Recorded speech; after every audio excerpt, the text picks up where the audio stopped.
Ever feel like you're constantly bombarded by, like, headlines about what's good for kids and what's bad for kids? Yeah. It's kind of overwhelming, right? Like 1 minute screen time is like the devil, and then the next minute there's a new study about picky eaters. I mean, Right. just all over the place. It can feel like everyone has a different opinion. Exactly. So whether you are getting ready for a big presentation or you're just, trying to understand the little ones in your life, I think it's so important to really understand the research that is behind all of those crazy headlines that we see. For sure.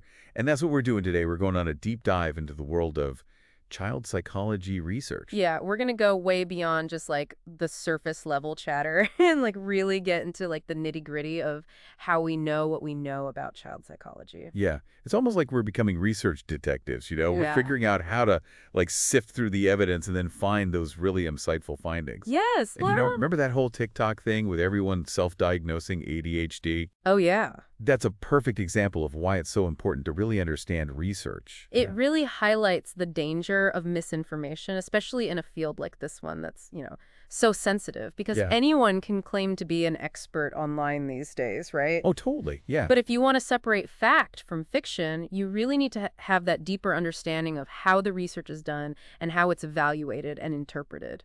Yeah, and it all starts with having, like, a healthy skepticism, I think, especially in this, like, age of information overload, right? Absolutely. Like, we've all heard those, conflicting expert opinions. Sure. And those, like, super oversimplified media reports. Yes. And even those anecdotal stories from, our parents and our grandparents about how, like, they turned out just fine, despite whatever questionable parenting practices were popular back in the day. Right. And that skepticism is actually such a valuable tool Uh-huh. because it kind of forces us to question our assumptions and to look for evidence and to really avoid jumping to conclusions based on, just personal opinions or like isolated examples. Yeah, for sure. So how do we move from that skepticism to, like, scientific inquiry?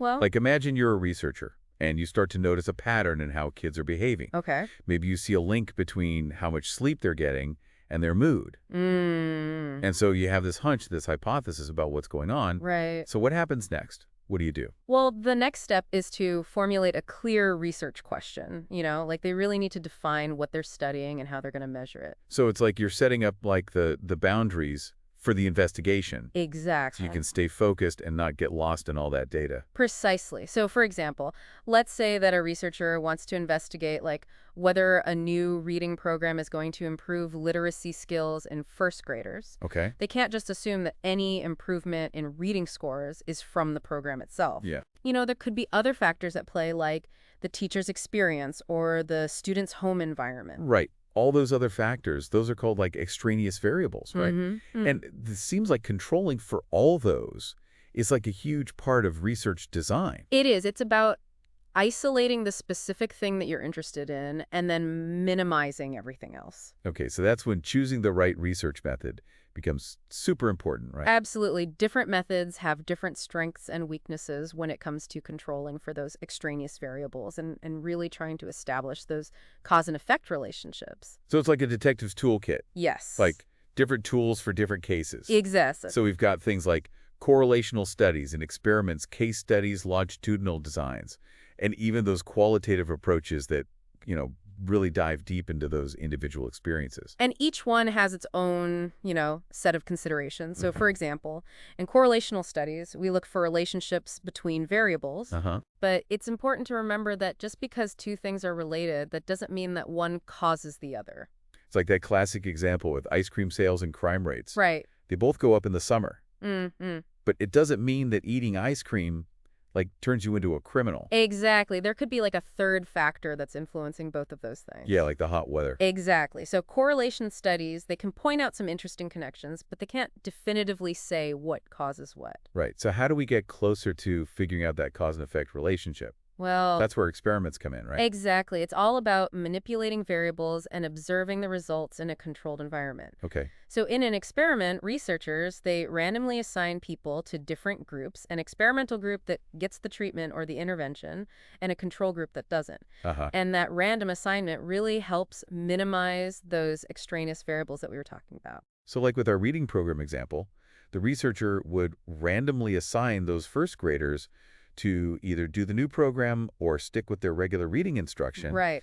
and then they would compare the reading scores. Exactly. And that's the beauty of a well-designed experiment. Okay. Because by controlling the variables carefully, we can be more confident that the differences between the groups are actually because of the intervention that's being tested. But, sometimes it's just not possible to do a true experiment with kids. That's true. I mean, there are ethical considerations and practical challenges, and sometimes you just can't manipulate the variable you're looking at. And that's why researchers often use those quasi-experimental designs, Okay. which are kind of like experiments but without that random assignment piece. Right. So for instance, we might compare existing groups like children from different socioeconomic backgrounds, Uh-huh. or look at like the effects of something like a natural disaster on kids' development. So quasi-experiments let us look at real-world situations that we couldn't ethically or practically create in a lab setting. Exactly. They give us valuable insights. Yeah. But it's important to remember that without random assignment, it's harder to rule out those other factors. Okay. So we need to be careful about jumping to those cause and effect conclusions. Okay, so we've got correlational studies, experiments, quasi-experiments. It's a whole buffet of research approaches. It is. But what if we want to really zero in on the experience of just one specific child? Mm-hmm. That's where case studies come in, right? Exactly. Case studies are like those, fascinating documentaries Yeah. that give us an in-depth look into one person's life. And a lot of times they can reveal some really unique insights that we wouldn't get from studying large groups. Yeah, and these can be especially useful when we're studying those really rare disorders or exploring, like, the complexity of how a child responds to a specific event, like, a trauma or a major change in their life. Absolutely. Remember the case of Jeannie? Oh, yes. The girl who was, tragically isolated, deprived of language for years. Right. It's heartbreaking, but her story gave us so much valuable information about, the critical periods for language development and just the devastating effects of severe neglect. And while we can't take what we learn from just one case and apply it to everyone, Mm-hmm. those deep dives, they can spark new research questions and sometimes even lead to breakthroughs in our understanding. Yeah, so it's like each case study is like a little puzzle piece Hmm. that doesn't always fit neatly into the big picture, but it can give us really important clues and lead us in new directions. Exactly. So we've talked about skepticism and the different research methods, Mhm. and it's clear that understanding all of this is so important for anyone who wants to really be informed about child development. Absolutely. But our deep dive isn't over yet. No, it's not. Next time, we're going to explore some more specialized research designs, like longitudinal studies that follow kids over time, and single-case designs that focus on individual change. It's going to be fascinating. So stay tuned, because we're going to uncover even more awesome insights into the world of child psychology research. See you next time. Welcome back to the Deep Dive. So last time we were talking about, those fundamental research methods like correlational studies, experiments, quasi-experiments, and even those deep dives into case studies. Right. But now it's like we're hopping into a time machine. Ooh, I like that. Yeah, it's Back to the Future, but for like child psychology. We're talking about longitudinal studies, those research projects that follow the same group of kids for like a really long time. That's right. And these studies are so cool because they can give us, that long-term perspective on development, like how early childhood experiences shape who we become later in life. Oh, I see what you mean. Like, what factors can help protect kids from adversity? Exactly. Or why do some kids face more challenges than others? Yeah. So it's like watching a flower bloom in slow motion. Yeah. We get to see how their personality and temperament and cognitive abilities all like unfold and change over time. Right. And how they're influenced by their genes and their environment. Okay, I can definitely see why these studies are so valuable. Mm-hmm. But they must be like really hard to do. Oh, they are. I mean, you have to keep track of people for years, even decades. Right. And people move, they change their contact info, Mm-hmm. and some people probably just lose interest in the study. You're exactly right. Attrition, which is what we call it when people drop out of a study over time. Okay. That is a major concern for longitudinal studies. Yeah, because if the kids who drop out are like different from the kids who stay in, then that could really give up the results, right? So researchers try really hard to, minimize attrition and account for any potential biases. But even with all those challenges, longitudinal studies give us such a wealth of information. Yeah. We can see those developmental trajectories, Yeah. identify those turning points, Yeah. and really understand how those early experiences can have a ripple effect across a person's entire life. Okay, I'm convinced. Longitudinal studies are important, Yes, but they sound super complex and time-consuming. they can be. So what if researchers want to like really zoom in on one specific behavior or intervention, but maybe on a smaller scale and with like a shorter timeline? Well, in that case, they might use a single case design, Okay. which are a really powerful way to understand change in individuals, especially when you're testing the effectiveness of some type of intervention or therapy. Okay, so remind me again how those work. I remember that it's about focusing on just one person, but with a lot more rigor than a traditional case study, right? Exactly. One of the most common ones is called the ABAB design or the reversal design. Okay. And basically, it involves carefully measuring a target behavior during a baseline phase, that's the A. Uh-huh. Then you introduce an intervention, that's the B. Okay. Then you take away the intervention to see if the behavior goes back to how it was during baseline, so back to A. Hmm. And then finally, you reintroduce the intervention, the B, to see if the positive changes come back. So it's like a mini experiment, Exactly. all within one person. And if we see those clear changes in behavior each time the intervention is added or taken away, that strengthens the evidence that the intervention is what's causing those changes. Okay, that makes sense. But what happens if you can't ethically or practically take away an intervention? Like if it's actually helping the child? Right. Like if it's reducing self-harming behavior, you wouldn't want to just stop it. Exactly. That's when you might use what's called a multiple baseline design. Okay, and is that where you have like multiple kids? Sometimes, but often it's just one child. Okay. But with multiple behaviors that you're targeting. Gotcha. So let's say you have a child who has trouble with both tantrums and aggression. You would introduce the intervention for just one of those behaviors first. Okay, so like the tantrums. Yeah, and then you keep track of both behaviors. Mm-hmm. Then after a while, you introduce the intervention for the aggression. I see. So if the tantrums only get better after that specific intervention is introduced, and then later the aggression only gets better after its intervention is introduced, Right. that's stronger evidence that each intervention is really targeting that specific behavior. Exactly. It's like a domino effect, with each behavior improving only after its corresponding intervention is put in place. I love these single case designs. Me too. They're so smart. They really are. And the best part is that they can be tailored to so many different situations and challenges. Yeah. And they're especially helpful when working with children because they allow us to really personalize those interventions and see how they're doing and make adjustments as we go. Okay, so we've covered longitudinal studies, which give us that big picture view, and single case designs that zoom in on those individual changes. Right. It's like we've explored a whole bunch of different research approaches. We have. But is there anything we've missed? Well, there is one more approach that I think deserves a shout out. Okay. It's the one that really gets into the heart of human experience, qualitative research. Qualitative research, that's the one that goes beyond just the numbers, right? Exactly. It's about those stories and emotions and perspectives that make each kid's journey unique. It is. While quantitative research focuses on measuring and quantifying things, Yeah. qualitative research tries to understand the why behind the what. It's about meaning and context. Okay. And it often uses tools like in-depth interviews and focus groups and observations. So instead of asking how many kids experience anxiety, a qualitative researcher might ask, what does anxiety actually feel like for a child? Right, or how do different families cope with the challenges of anxiety? Yeah, qualitative research gives us those rich perspectives that we don't get from numbers alone. Exactly. It helps us see the world through the child's eyes. I like that. And it can really help us design better interventions, shape policies, and advocate for children's needs.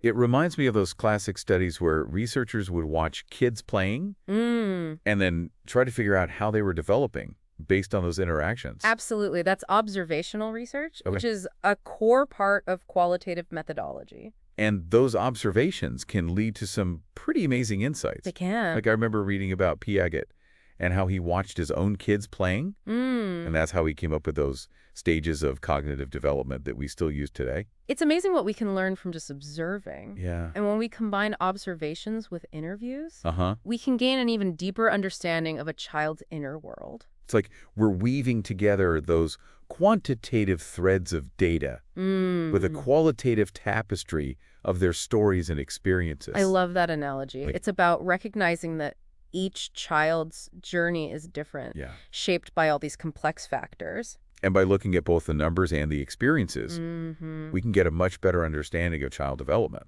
Absolutely. Okay, well, we've covered a ton in this deep dive. We've talked Yeah. about those big longitudinal studies and the nitty-gritty of single-case designs. Yes. And even the richness of qualitative research. It's been quite a journey. It has. But there's one more important piece that we need to talk about. And that's the ethical side of things? Right, because it doesn't matter how groundbreaking a study is, Mm-mm. it hurts the kids involved. Exactly. Ethical considerations are absolutely essential when we're doing research with children. So let's talk about that ethical landscape Okay. and figure out what guidelines are there to protect kids during the whole research process. Welcome back to the deep dive. I feel like we've really been working out our research brains We with all have. these different methods we've been talking about. Yeah, from those huge longitudinal studies to, those laser-focused single-case designs. Exactly. It's like we've got this whole research toolkit now. We do. But like with any good tool, Mm. it's important to use it the right way. Absolutely. And in research, the right way means ethically. Right, because what's the point of a groundbreaking study if it ends up hurting the kids involved? Exactly. Ethics are like the foundation of good research. Especially when we're talking about kids. Mm. They're still developing, and they might not really get what it means to be in a study, Right. so they deserve, like, extra protection. They do. So what are some of those key ethical principles? Well, I'm guessing informed consent is a big one. It's huge. It means making sure that both the kids and their parents or guardians really understand what the study is about, Okay. what's going to happen, Mm-hmm. any potential risks or benefits, Uh-huh. and that they can say no at any time. And when it comes to kids, it's not just about, like, handing them a form and saying, sign here. Oh, no. You have to actually explain things so they can understand. Right. Using language that's appropriate for their age. Yeah, make sure they feel okay asking questions Mm-hmm. and really respect that they have a choice. Exactly. And it's not just a one-time thing. Oh, right. Researchers need to keep checking in with the kids throughout the study. Yeah, make sure they're still happy to be participating. Mm-hmm. And address any concerns they have. So it's like a conversation. It is a partnership. Okay. Yeah. And along with informed consent, there's that idea of, like, minimizing harm, right? Absolutely. Researchers have to design studies that are as safe and non-invasive as possible. Makes sense. We want to avoid anything that might cause them, physical or emotional distress. And what about confidentiality? That's another big one. Protecting kids' privacy, making sure their information stays safe. Exactly. Especially when we're dealing with sensitive topics like mental health or family issues or trauma. Researchers have to have really clear rules about how they store and handle that data. So it's like this whole package deal when it comes to ethics. It is. Informed consent, minimizing harm, confidentiality, all working together to keep those kids safe and respected. Exact. And it goes beyond just following the rules, Uh-huh. It's about having empathy and compassion. Right. And really being committed to protecting those kids. It's like that saying, do no harm. Yeah. But in child psych research, it's even more than that. It is. It's about making sure the research actually benefits kids. Exactly. And this ethical responsibility, it doesn't stop with the researchers. Right. It extends to everyone who talks about the findings, like journalists and educators. Policymakers, too. Mm-hmm. And even, those well-meaning friends and family members who are always sharing the latest parenting advice. Yeah, we all need to be careful about what information we're I spreading do. and question those sensational headlines and really look at the evidence. Absolutely. And remember that even the best research has its limits. Uh-huh. Child development is so complex. Yeah. There's no easy answers. So it's like this ongoing journey of discovery. It is. And that's what makes it so exciting. Exactly. We've learned a lot about kids, but there's always more to explore. Well said. And by keeping those ethical principles in mind and staying curious and being willing to question things, Yeah. we can keep learning and helping kids in the best way possible. I think that's a great takeaway message. Me too. Thanks for joining us for this deep dive into the world of child psychology research. It's been a pleasure. It's been awesome. Now go out there and be those savvy research detectives. And remember, keep learning.